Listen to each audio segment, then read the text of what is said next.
en tant que gouverneur de la région de Niamey, de faire un point de presse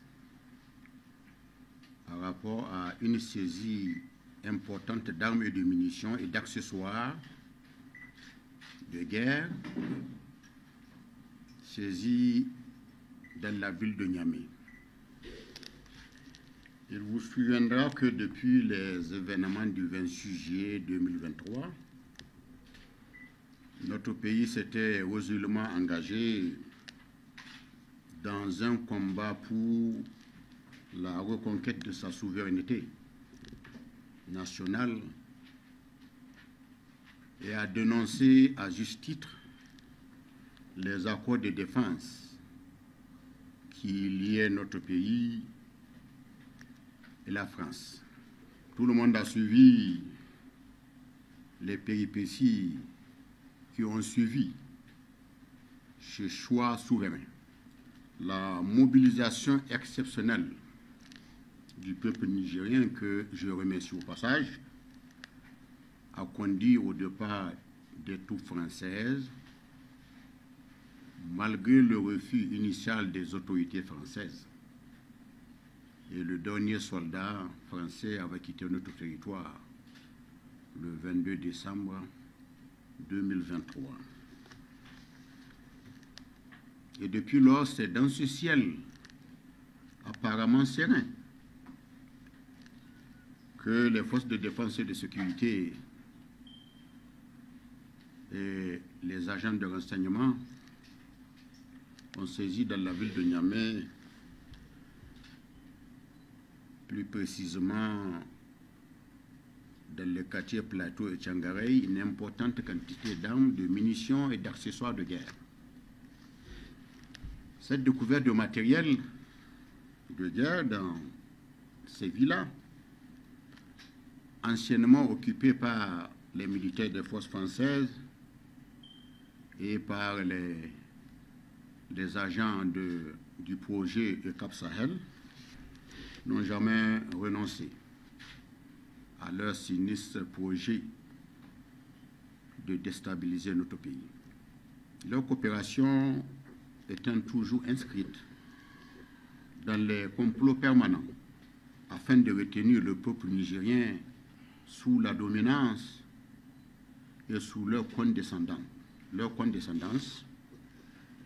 alors que nous avons choisi désormais de consolider et de sauvegarder notre indépendance retrouvée. En renouvelant mes remerciements et mes encouragements aux forces de défense et de sécurité, j'appelle les populations de la région de Niamey à redoubler de vigilance, à collaborer davantage avec leurs forces de défense et de sécurité. En effet, messieurs de la presse, de quoi s'agit-il? Le 19 février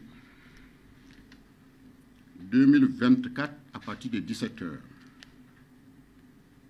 des investigations ont été menées sur la base de renseignements et sur la base de ces renseignements et investigations,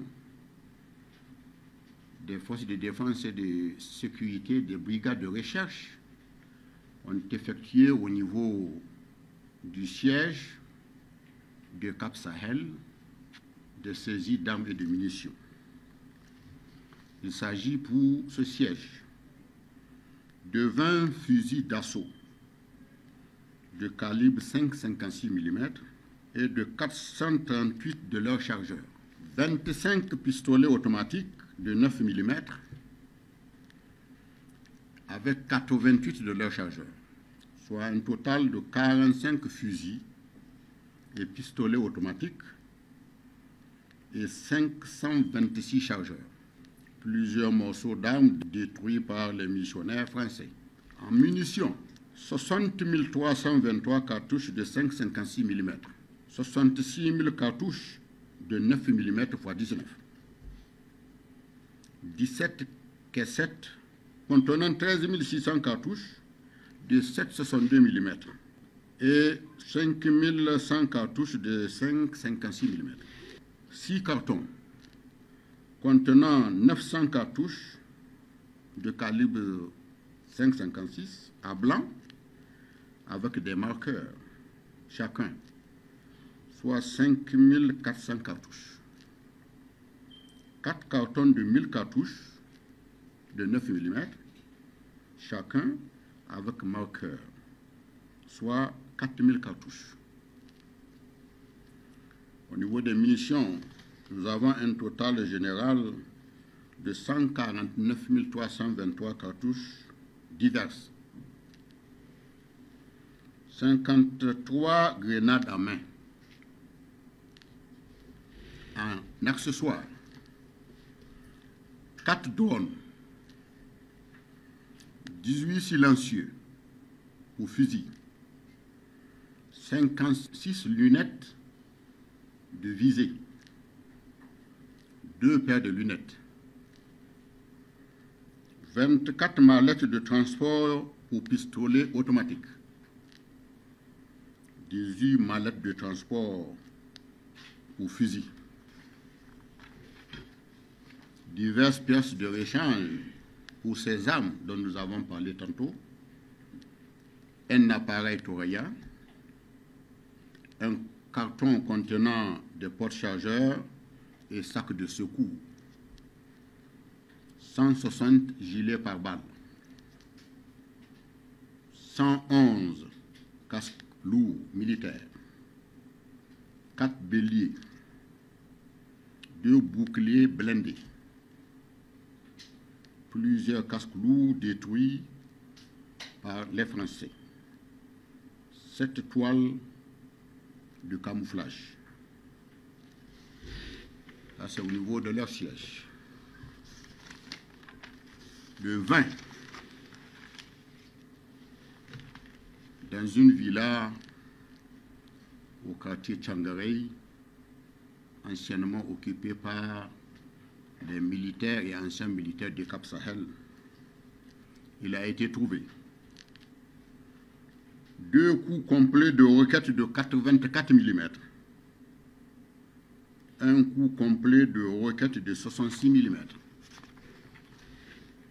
2 pistolets automatiques de calibre 9 mm, en munitions, 4 caissettes de 500 cartouches de calibre 7,62 x 51 autant, 2000 cartouches autres, 10 caissettes d'un total de 3400 cartouches sur bande de 7,62 x 54 autant, 6 caissettes de 1000 cartouches de 9 mm x 19 chacun, soit un total de 6000 cartouches de 9 mm x 19.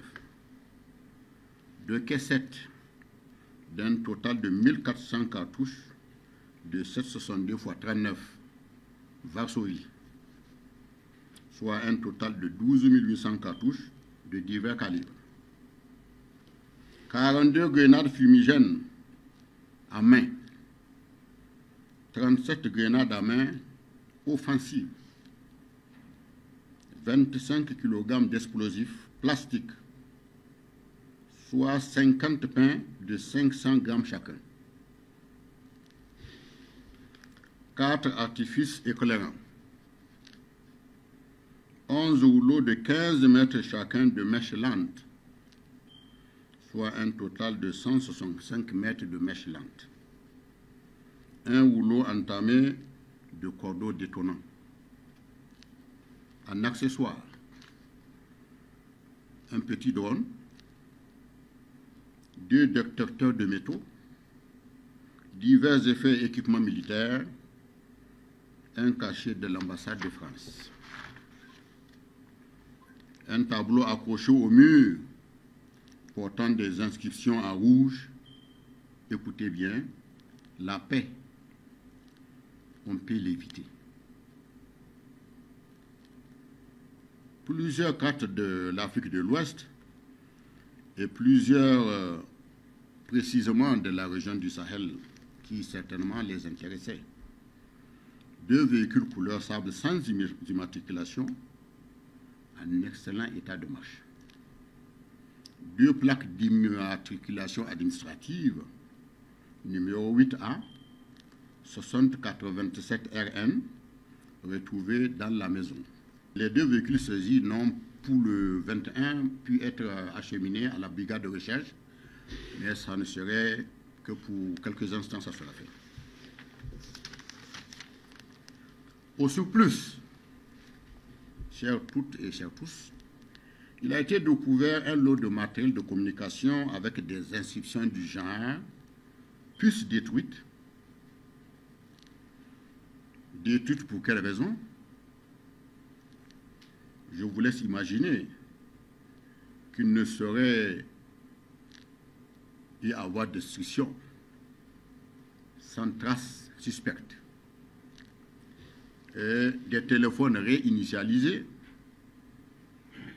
il ne s'agit ni plus ni moins que d'effacer des traces de leur utilisation antérieure. Des Toyota Fokker qui n'attendaient qu'à être utilisés. Par qui? Vous imaginez peut-être que des mercenaires ou des commandos seraient à leur solde. Sont-ils déjà infiltrés? Nous saurons les dénicher, plaise à Dieu. Chers tous et chères toutes, il vous souviendra qu'après les événements du 26 juillet 2023, lorsque notre pays, en toute souveraineté, avait demandé le départ des troupes françaises, un agent des renseignements français disait à haute et intelligible voix qu'avec le départ des forces françaises du Niger, l'occasion serait en or pour eux de mener des actions de déstabilisation. Il l'a dit à la télé, nous avons les bandes sonores. Alors, lorsqu'une puissance mondiale, membre du Conseil de sécurité des Nations Unies, s'accroche à une ancienne colonie, indépendante depuis 1960, que certaines institutions internationales, pour des raisons qui leur sont propres, classent toujours parmi les pays les plus pauvres du monde. Lorsque cette puissance court dans les délais des couloirs des Nations Unies pour faire empêcher que la délégation officielle de cette ancienne colonie prenne la parole pour s'exprimer à la tribune des Nations Unies, il y a des questionnements. Lorsque cette puissance instrumentalise et infantilise les institutions sous-régionales, telles que la CEDEAO et l'UEMOA, dans le dessein d'étouffer et d'asphyxier le peuple nigérien, il y a des questionnements. Lorsque cette puissance se dit prête, avec enthousiasme et empressement, à appuyer et soutenir la CEDEAO dans le projet d'une intervention militaire contre notre pays, soit dit pauvre, il y a des questionnements.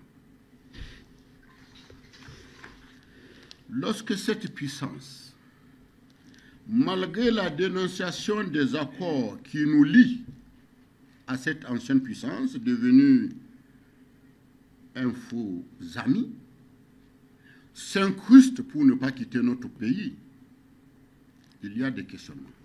Cette puissance a bien des raisons qui lui sont propres. Mais en face, il y a désormais une ancienne colonie devenue indépendante depuis 1960 qui a décidé depuis le 26 juillet 2023 d'être réellement indépendante. Totalement souveraine, libre de ses orientations stratégiques visant la prospérité de son peuple, qui désormais vivra dans la dignité. Est-ce que pour ça que cette puissance, membre du Conseil de sécurité des Nations Unies, tient à déstabiliser notre pays, tient à diaboliser les nouvelles autorités et tient à maintenir notre peuple sous dominance, sous sa condescendance culturelle. Si c'est pour cela, le peuple nigérien est prêt, debout à résister à toute forme d'attaque, qu'elle soit physique ou verbale.